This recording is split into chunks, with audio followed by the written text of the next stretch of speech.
Hello everyone. I hope you all are safe and healthy. Today we are going to start with a new part for the chapter number 1, accounting and its terminology. Previously we have already uploaded two different parts in which we have discussed the introduction related to accounting, the different definition which are given by different institution of accounting, characteristics of accounting, then the objectives, its benefits and limitation of accounting, and what are the qualitative characteristics of accountings are there that we have discussed. We have also seen one important question, that is users of accounting and their needs. We have discussed till now these 8 different points. You can see that in previous 2 videos. If you haven't seen it, just go to the description section and there are the links for this particular uh, parts are given. Now, here, before jumping to the new chapter, there are some terminologies which we need to understand. So, when we go in any subject or when we start with any new subject, we have to understand its terminology. So, it will be helpful for us to get some more marks in the examination. So, there are different terminologies of accounting.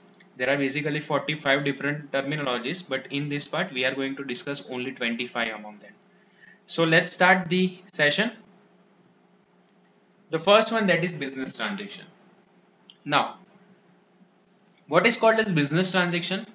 When there is an exchange of product or the services. Product, that means a goods. If there is an exchange of goods or services between two or more persons in the form of cash or credit, that will be termed as a business transaction. Okay, so there should be two or more parties should be there. Second thing, the exchange of goods and products should be there. Okay, what we are exchanging? We are exchanging some products, that means goods or the services, that should be there. Same way, it can be done in a cash form or in a credit form. Now, what is called as cash form? Cash form, that means a cash transaction. For example, if I have sold a goods to Mr. Rajnikant for rupees 5,000, then that transaction will be termed as a cash transaction.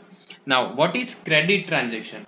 When I have sold my product to someone on credit, let's take the same example of Mr. Rajnikant. If I have sent goods or if I have sold goods to Mr. Rajnikant with a condition to pay the same amount within 10 days, then it will be termed as a credit transaction. So what is the difference between these two? Here you are going to get the amount on the same time, where in a credit there will be some days. For example, here it is a 10 days, so you are going to get the amount in 10 days. So what is business transaction? When we are exchanging our goods or services, but the exchange it should be between two or more person, then whether it is in a cash form or the credit form, then it will be termed as a business transaction. Now, the next point, that is event. So what is considered as an event? Event is a recognized as an incident. So here there is one example. For example, assume that the goods which we have sold to Mr. Rajnikant, that is purchased for rupees 3,000.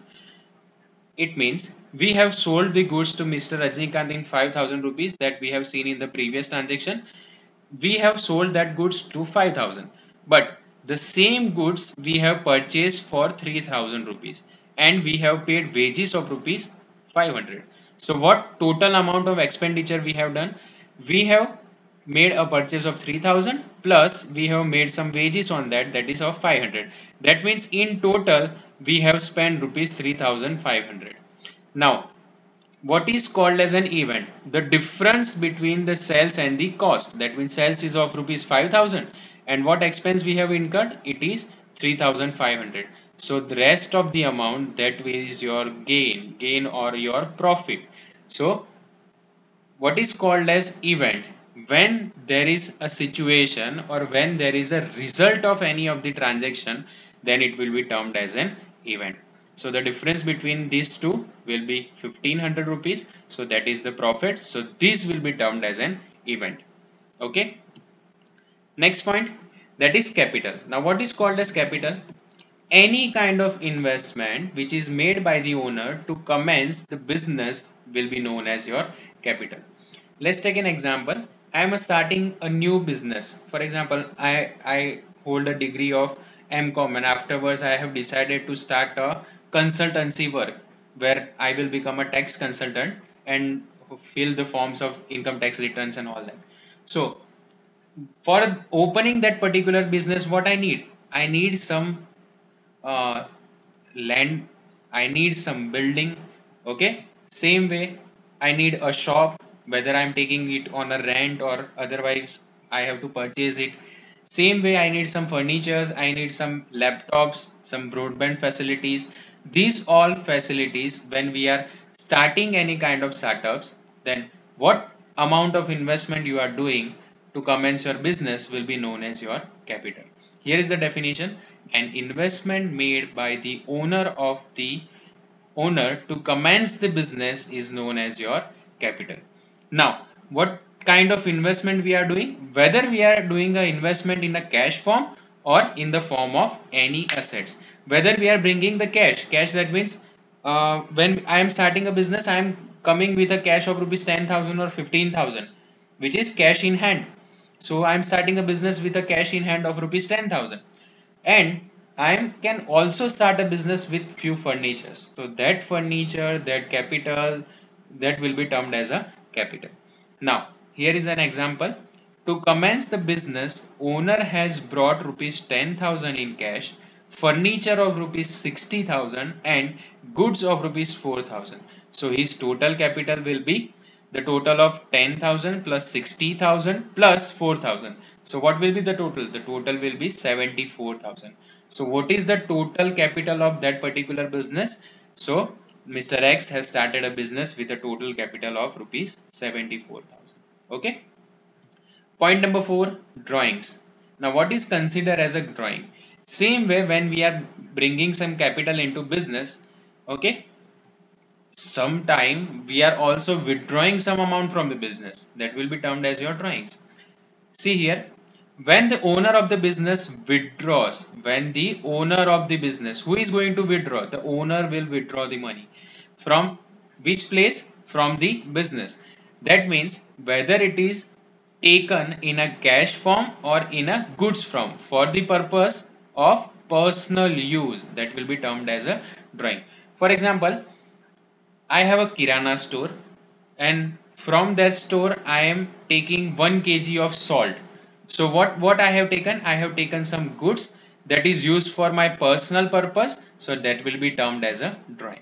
Same way, if I am taking 500 rupees from the from my business, so that is also considered as a drawing. We are using it for a personal purpose, then it will be termed as a drawing.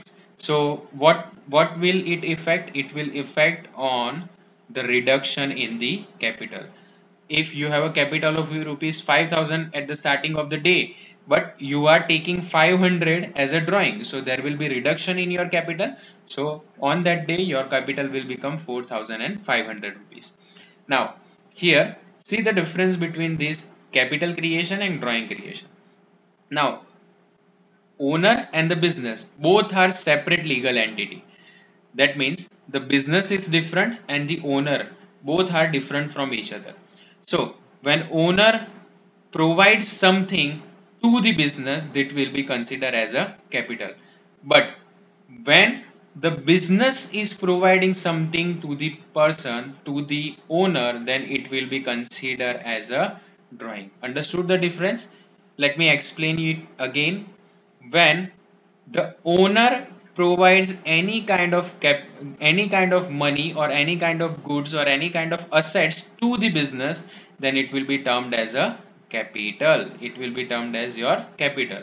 But when the business will pay you something in a form of cash, in a form of goods, then it will be termed as your drawing.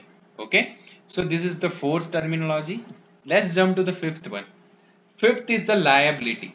Now what is called as liability? So amount payable by the business for the credit purchase of goods or the assets, or amount payable for the borrowed money, is known as your liability. Okay, when we start any kind of business, it is not necessary we are going to purchase everything in the cash form. We are also using the credit method. What is called as credit?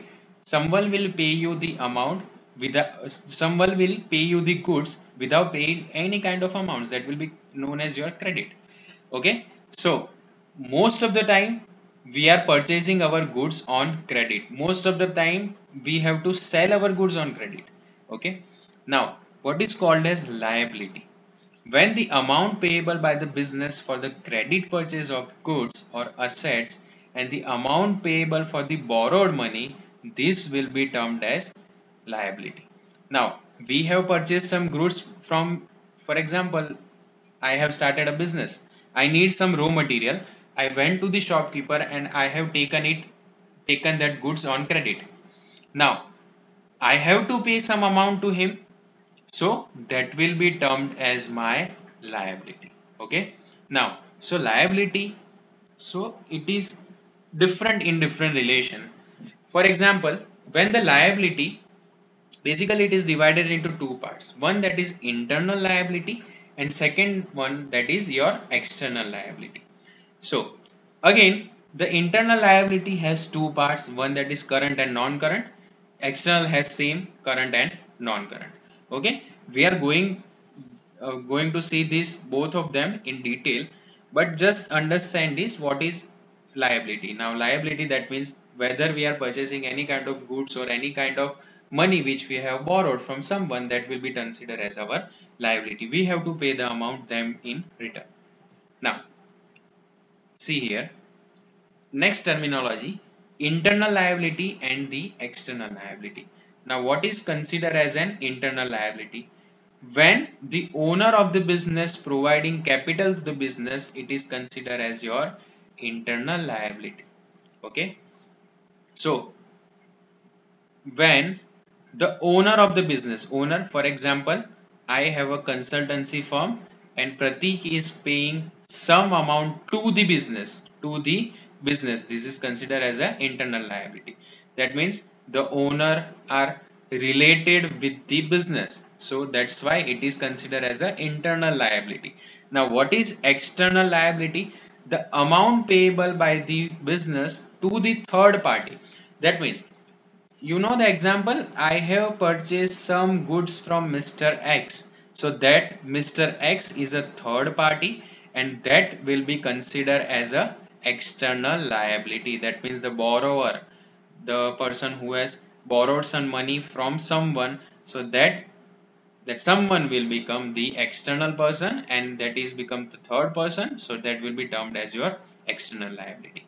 Now the business liability are again divided into these two parts. Here is the diagram, internal and the external one. So internal, that means the liability towards the owner, that means towards the party, there is only relation between these two, owner and the business, so it is related with the owner. But when it is related with the third party, this will be termed as your external liability. Next one, that is current liability and non-current liability. Okay, now what is the difference between these two? When there is a short-term liability, that will be termed as your current liability, and when there is a long-term liability, it will be considered as a non-current liability. Now what is current liability or short-term liability? When the amount is to be paid within a span, within a time of 1 year, you have to pay the amount within 12 months, then it will be considered as your current liabilities. But when you have to pay the amount, the period of time is more than 1 year, then it is your non-current liability or the long-term liability. Okay, so whatever you borrow, if you are paying the amount in 1 week, 2 week or 1 month or 2 months, then it is your short-term liability, that means your current liability. But when you are paying the amount after 2 years or 3 years, that is your long-term liability or the non-current one. Okay, next one, that is assets. The most important thing, what is assets? So basically the assets are divided into two parts. One that is tangible in nature, nature and intangible in nature. We will see it in detail.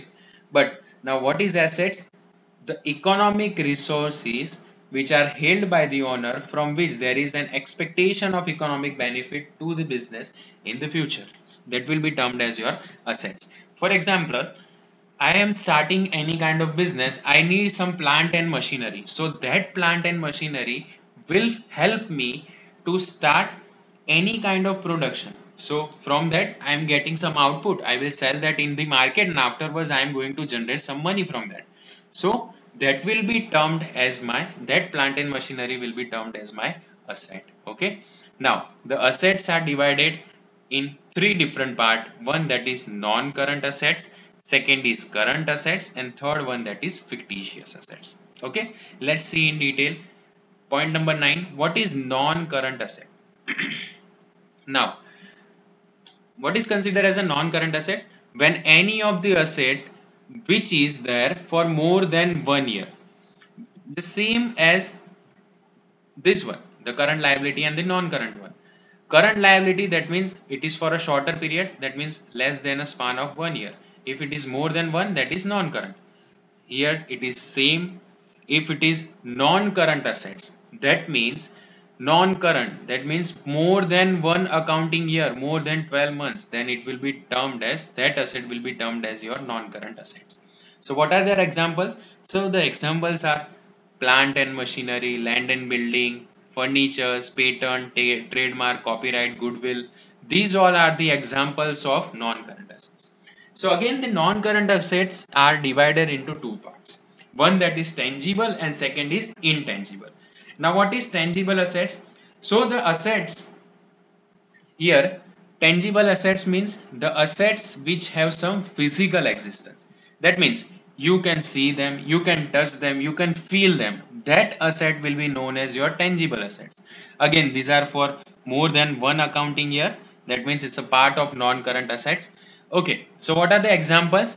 So here, land is your example for tangible assets, building will become your example, machinery will become, plant will become, and the furniture. All five of them will become your example for tangible assets because you can see their physical existence. Okay, you can feel them, you can touch them, you can use them. So that will be considered as your tangible assets. Now, what is intangible assets? Now, when there is any kind of goods which doesn't have any kind of physical existence, that means you cannot touch them, you cannot feel them, just because of that your product will get some good marks. For example, trademark, copyright, patent, goodwill, this will enhance. Okay, for example, let's take an example of copyright. uh, Particularly this PPT is prepared by me, so I have written my name over here, so this is my copyright. Okay, then the patent, that means some scientists are making some products, scientists are making some formulas. Okay, some new revolution they were bringing, so that is their patent on their name. It doesn't show it, we are not going to touch that, we are not going to feel that, that is their intangible assets. Okay, so again it is going to be work for more than one accounting year, then it will be considered as your intangible assets. Okay, we cannot touch them, we cannot feel them. Next one, what is current assets? When the assets are for the duration of 1 year, that means in 1 year we are going to redeem that. For example, cash, we are going to use cash for multiple times, but by end of the year we have to forward the balance of that particular account. Okay, so the cash balance, bank balance, debtors, bills receivable, and the stock, all these five things are your current assets. Now the next one, that is liquid assets. Now what is considered as a liquid assets? From the current assets, just remove the term stock. Okay, from the current assets, just remove the term stock, then rest of all will become your liquid assets. We can use the other word, that is quick assets. That means what is called as liquid? Liquid means it's in a form, just see, just like a water, the form is in liquid.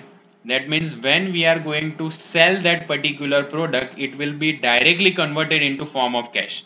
Okay, so that will be considered as your liquid assets. For example, debtors means from whom we have to take some money. When we demand that, they have to pay the amount, so it is liquid in nature. Same way cash is always liquid in nature. So these all terms, when we deduct it, current assets minus your stock, then you are going to get the liquid assets. Next one, that is real assets. Now what is called as real assets? When your assets have some real value in nature. Okay, so ultimately when we are going to sell that particular assets and we are going to realize any amount from that, realize any kind of cash from that, then it will be termed as your real asset. Okay, next point, what is fictitious asset? Most IMP point, mark this for 2 mark question. Okay, now what is called as fictitious asset? Fictitious assets doesn't have any kind of physical existence other, even though it is considered as your assets. That means it don't have any kind of physical existence.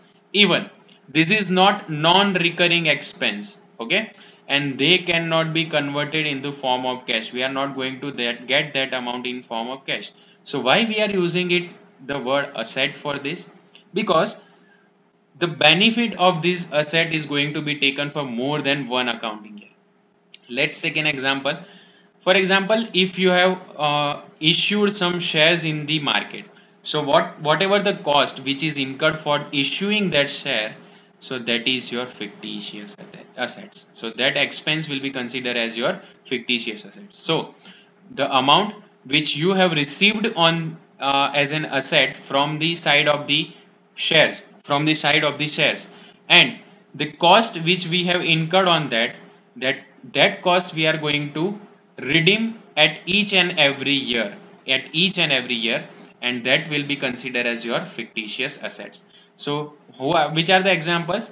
Issue cost of shares and debentures, preliminary expense, and the shares and debenture discount. These all are termed as your fictitious assets. Next one, receipts. So what is receipts? When the money is received due to consequence of business transaction, this will be considered as a receipt. Now, when you are doing any kind of business and you are generating money from that, then it is considered as your receipt. Now, it has basically divided into two parts. One, that is capital receipt and the revenue receipt. So what is capital and what is revenue? Now when we are using the word capital, always remember we are going to take the benefit for numerous years. Numerous, that means for more than 1 year. And when we are using the word revenue, that means we are going to use that particular amount from within a year. If there is capital payment, again the amount is going to be used for numbers of years, and it is revenue, that means less than 1 year.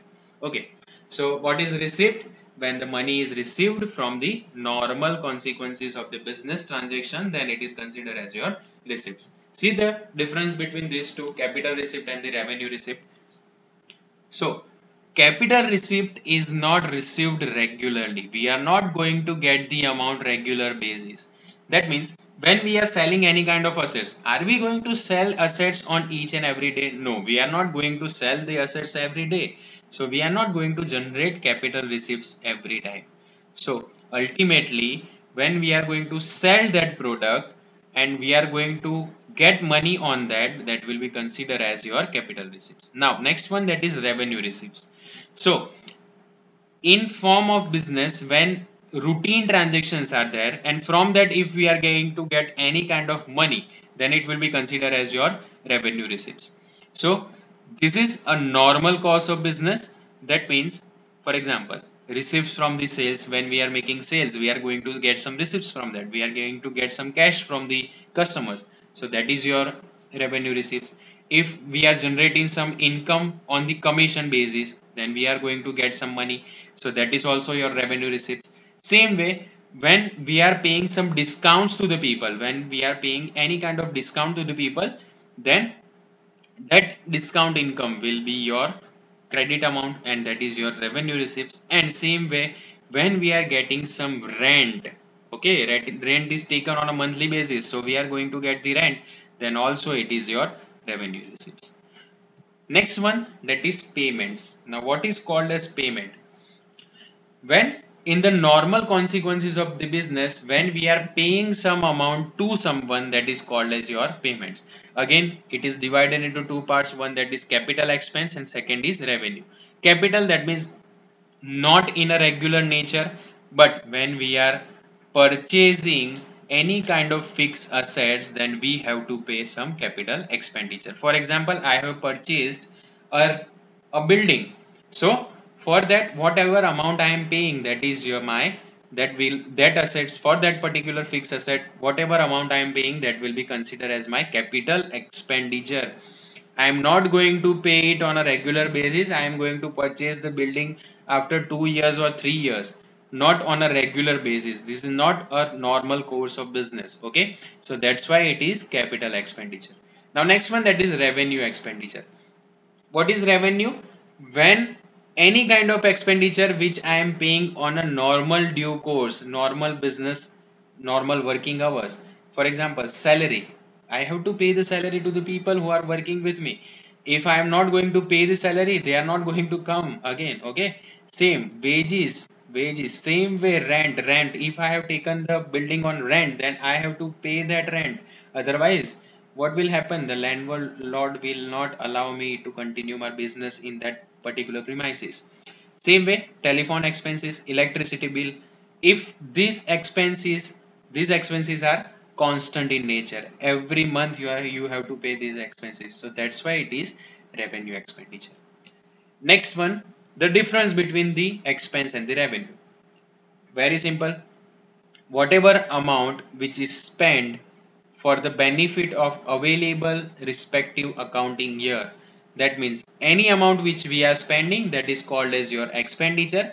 Any amount which we are receiving by selling our goods and services, that will be considered as your revenues.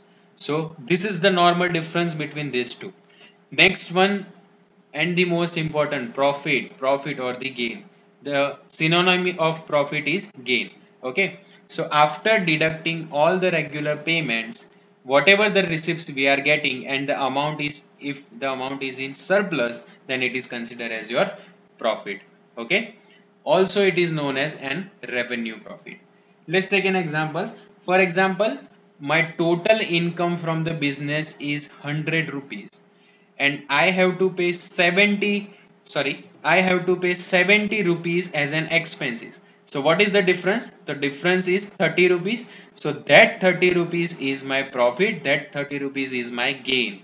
Okay, so whatever regular receipts I am getting on it, okay, so we will deduct all the payments from that, and that surplus will be known as your profit. Now next one, that is loss.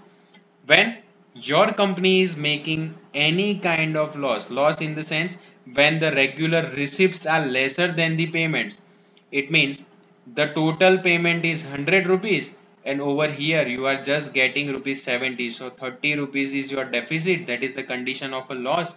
So what will happen? The loss will happen. So these are some terminologies which we are going to use in the accounting. So basically we have seen in this lecture total 25 different terminologies which we are going to use in the books of accounts. Next 20 will come in the next part. I hope you have liked, share and subscribe to the channel. Please share it to the maximum, so it will motivate me to make more and more beneficial videos for you. Thank you so much. Jai Hind.